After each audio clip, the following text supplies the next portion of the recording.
On a pris place dans la cabine speaker, on peut dire ça, Vincent? C'est exactement ça, Aurélien, c'est la cabine speaker, c'est la cabine commentateur des 24 heures du Mans et c'est là où on commente la course pendant 24 heures avec Bruno Van de Stick, avec Marc Arnoldi, David Waldron en langue anglaise, Cyprien Châtelain en allemand et Thomas Bastin qui est dans les stands pour les interviews. Bon, ça se passe bien là, on est à 2 heures de la course. Ouais, ça se passe super bien. Là, on est en train de regarder la procédure de départ. On vérifie toutes les choses que l'on doit dire, que l'on doit faire, et de façon à faire vivre au mieux l'événement pour les 250 000 personnes qui sont présentes sur le circuit. Donc c'est à la fois un enjeu sportif, mais ça reste aussi un spectacle. Donc on doit le faire vivre le mieux possible. Est-ce que c'est encore un stress aujourd'hui de commenter cette course ou franchement c'est avant tout un plaisir? Ouais, c'est ça, c'est plus un plaisir, c'est une impatience aussi. On attend 15 heures avec impatience pour le moment du départ, quoi. Et c'est vrai que les 24 heures du Mans ne durent pas que 24 heures, il y a toute la semaine, il y a le pesage bien entendu, il y a les essais, il y a la parade, il y a plein d'événements dans l'événement, donc on est un peu crevé, mais ça se voit pas. C'est vrai, mais c'est gentil, merci. Tu as une bonne crème de jour. Écoute alors, il est grave. Écoute, non, c'est super. Franchement, on est très contents. Il y a Marc Arnoldi qui est juste là, qui lui vit au Brésil le reste de l'année et qui vient tous les ans au Mans pour commenter les courses avec nous, la course avec nous. Bon Marc, comment ça se passe à quelques heures du début de la course? D'abord, on écoute religieusement Bruno Van de Stick. Toujours. Évidemment, parce qu'en même temps, on apprend tellement de choses, non seulement le public, mais nous aussi. Et puis en même temps, je vais vous dire un secret. On sent sa voix. C'est-à-dire que nous-mêmes, on le connaît depuis... Non, et puis surtout, on le connaît depuis longtemps. Et puis évidemment, il passe pratiquement toute son année avec quelque part les 24 heures du Mans à l'intérieur de sa tête.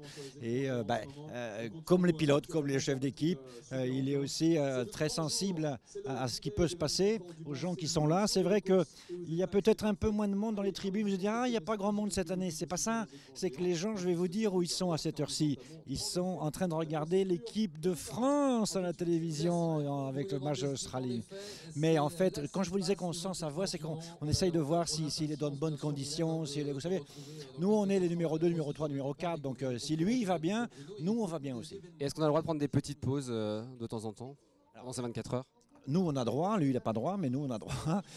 Oui, mais il faut le faire, en fait, parce que c'est pas vraiment 24 heures. On a commencé très tôt ce matin. Ensuite, il y aura d'autres choses à faire, les podiums, les conférences de presse. Donc, s'il n'y a pas de pause, c'est pas possible. Vincent Cerruti, lui, est habitué à parler pendant des dizaines d'heures et à faire la fête tout le temps. Moi, je suis vieux maintenant, donc je ne peux plus faire ça. Donc, il faut que de temps en temps, je m'arrête et je repose mes petites jambes. Donc, vous faites un bon fêtard pour commenter les 24 heures du Mans. Mais je ne vois pas du tout ce que vous êtes en train d'expliquer là. Quel propos, pardon, mais...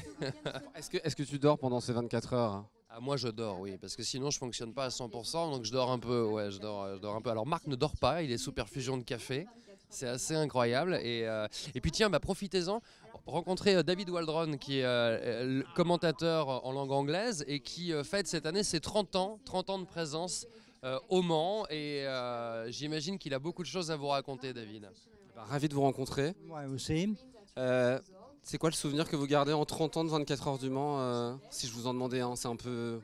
En fait, je pense qu'il y en a deux. Il y a ma première année, 1988, qui a vu la victoire de Jaguar sur son retour aux 24 heures du Mans. Et c'était ma première année aussi, donc c'était quelque chose de vraiment très spécial. Et je pense quand même le deuxième, c'est la victoire de Mazda en 1991, parce qu'on a vu les Mercedes s'auto-détruire, si je puis dire, parce qu'il n'y avait pas des ordres d'équipe. Et les trois voitures ont été frappées par des problèmes mécaniques, ce qui a laissé Mazda, dont la fiabilité était remarquable, venir en fait gagner les 24 heures du Mans, et qui est toujours le seul constructeur japonais d'avoir gagné cette course. Vous avez vu évoluer évidemment la course en 30 ans, ça a énormément évolué en termes de spectateurs, en termes de notoriété? En termes de notoriété, oui, mais c'est quand même sûr que les 24 heures du Mans étaient déjà connus mondialement avant les années 80, hein, parce que son histoire remonte à 1923. Sur le plan des spectateurs, je pense que peut-être ce que nous avons maintenant, nous avons un nombre plus constant, si vous voulez. Hein. Donc là, vous êtes prêts là, pour le départ d'ici quelques heures? Je suis aussi prêt que je ne serai jamais, comme on dit. Bon courage en tout cas. On va profiter d'avoir Bruno Vandestick juste là quelques instants. Comment ça va Bruno? Ça va, il est 13h05. Non, j'ai un petit bonbon. On se dit que waouh, dans 1h55 ça part. Donc on est super bien parce que c'est le grand jour, qu'on a attendu cela durant toute l'année et qu'on est bien sûr prêt à y aller, à partir, à faire vivre beaucoup d'émotions. Et voilà. Merci d'avoir pris quelques secondes. Il n'y a pas de fatigue encore? Le mot quoi? De fatigue. Je connais pas. Super. Bon courage en tout cas. Et on a une surprise pour vous, regardez, qui est juste là. C'est la plus jolie des blondes. Mylène est avec nous. Mylène, comment ça va? Comment on se retrouve? Ça va très bien, merci. Bon, toi aussi, tu fais partie de cette équipe de commentateurs qu'on retrouve tout au long du week-end. Eh ben oui, je suis de l'autre côté cette fois. Et puis c'est gentil de vouloir et de bien prendre soin de mes petits téléspectateurs qui nous regardent. C'est avec grand plaisir. Alors qu'est-ce que tu fais exactement là? Alors j'ai J'ai pas besoin de parler doucement. J'ai aussi un micro, mais voilà, je m'adresse pas à vous cette fois, je m'adresse à l'ensemble du public ici sur le circuit des 24. Et elle chante avec. Non, très rarement, je le coupe souvent. Alors mon rôle, ça va être voilà, les informations pratiques comme vous le voyez sur l'écran. Je vais parler de toutes les animations qui sont sur le circuit, je vais indiquer aux gens où sont les points de restauration, toutes les animations, les horaires des concerts, les lieux, tout ce qu'il y a à faire autour de la course. Bon bah super.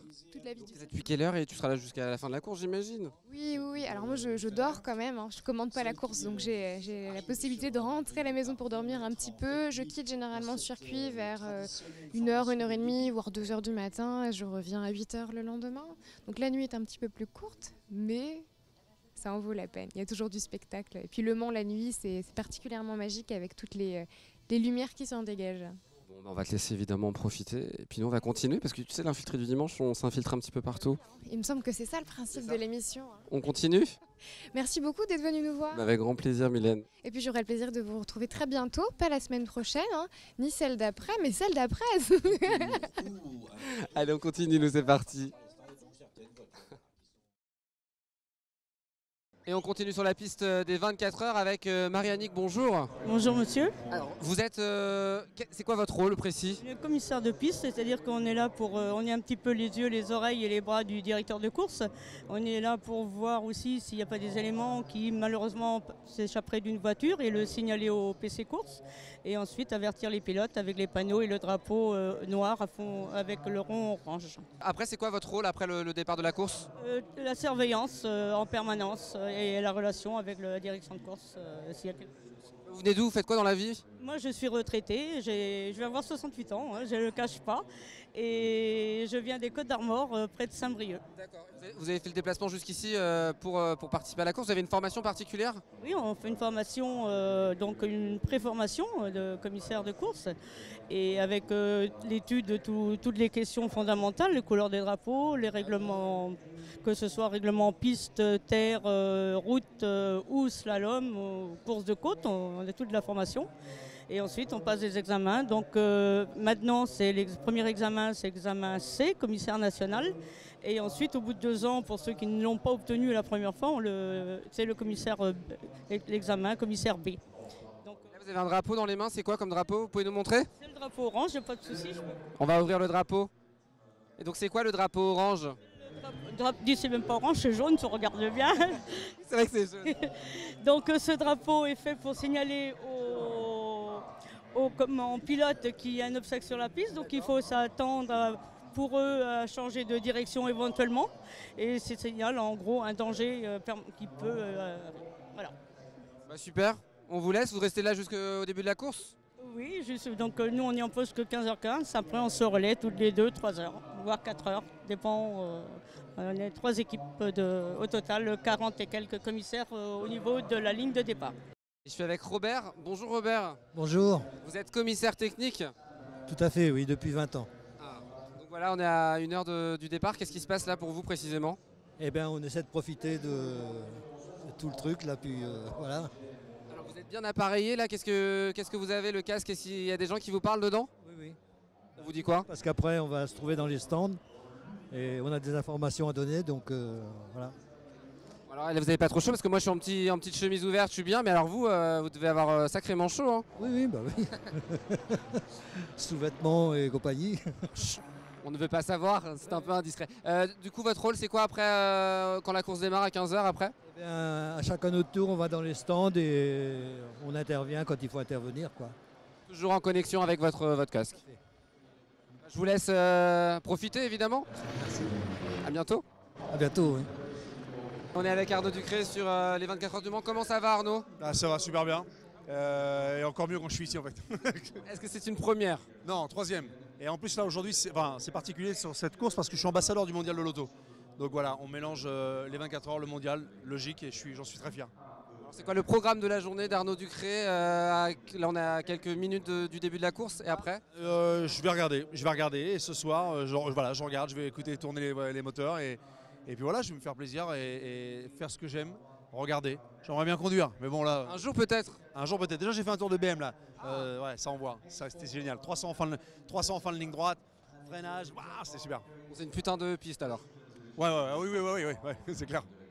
Merci beaucoup Arnaud. C'est moi, salut les amis. Je suis avec le maire de Saint-Marc-la-Brière, monsieur Verlet, bonjour. Bonjour. Comment ça va? Eh bien écoutez, ça va très bien puisque je suis là. Quand on est passionné de voiture et qu'on est sur le circuit du Mans, ça ne peut que bien aller. Alors ça, je le savais que vous étiez un passionné de voiture, mais du coup, vous n'allez pas conduire. Pourquoi vous avez la combinaison? Expliquez-moi. Tout simplement parce que je suis pilote de safety car. C'est-à-dire que je fais partie d'une quinzaine de pilotes qui neutralisent la course en cas d'accident ou d'incident sur la piste. Il y a 3 safety cars qui tournent en même temps quand la course est neutralisée. Et je fais partie d'une de ces 3 voitures-là quand il y a une neutralisation. Et pourquoi on est 15? C'est parce que ça dure plus de 24 heures, donc on se relaie, quoi. Alors en soi, vous espérez une neutralisation à un moment donné alors? On n'espère pas, mais quand ça arrive, ça nous permet de rouler un peu, c'est clair, oui. Donc forcément, c'est bien pour nous parce qu'on a quand même des super voitures aussi. Bon, je vous laisse profiter de votre après-midi. Ok, merci beaucoup. À bientôt. À bientôt, au revoir. Et nous rentrons dans un stand avec, je ne sais pas vos prénoms en fait. Charles. Charles et Mathéo. Mathéo, alors vous êtes tous les deux stagiaires, c'est ça? C'est ça. Alors c'est quoi votre rôle là? Nous, on est tireman. On s'occupe. Tireman. C'est ça. On s'occupe des pneus, de nettoyer les jantes, d'apporter les pneus à ceux qui font le pit stop. Donc là, tout démarre à partir de 15h? C'est ça. 14h40. 14h40. Là, on a les pneus qui sont en chauffe et à 14h40, on emmène sur la pré-grille. Donc alors pendant 24 heures, vous êtes là, prêt à apporter les pneus quand il faut? À chaque relais, on ramène les pneus, on ramène les anciens et on change. Vous êtes originaire de la Sarthe? Du Mans, ouais. D'accord. C'est une passion du coup de faire ça? Ouais, c'est une passion. Ouais. Ça fait longtemps. Il y a une formation, Il y a une formation derrière? On est en formation à la FFSA Academy à côté. Et du coup, ils nous apprennent un peu la mécanique. Et là, on a une semaine de stage ici, c'est sympa. C'est la première fois pour vous aussi? Ah oui. Ouais. C'est quoi les sensations du coup à aller une demi-heure du départ? Un peu d'appréhension, un peu de stress. Se dire si on va réussir, si on va tenir le coup. Et puis un peu d'excitation aussi. Vous avez dormi? Bien dormi la nuit dernière? Pas beaucoup. Non, pas trop, depuis une semaine, pas trop. Là c'est parti pour 24 heures avec votre équipe. On rappelle votre équipe? SMP Racing. On suivra évidemment, merci.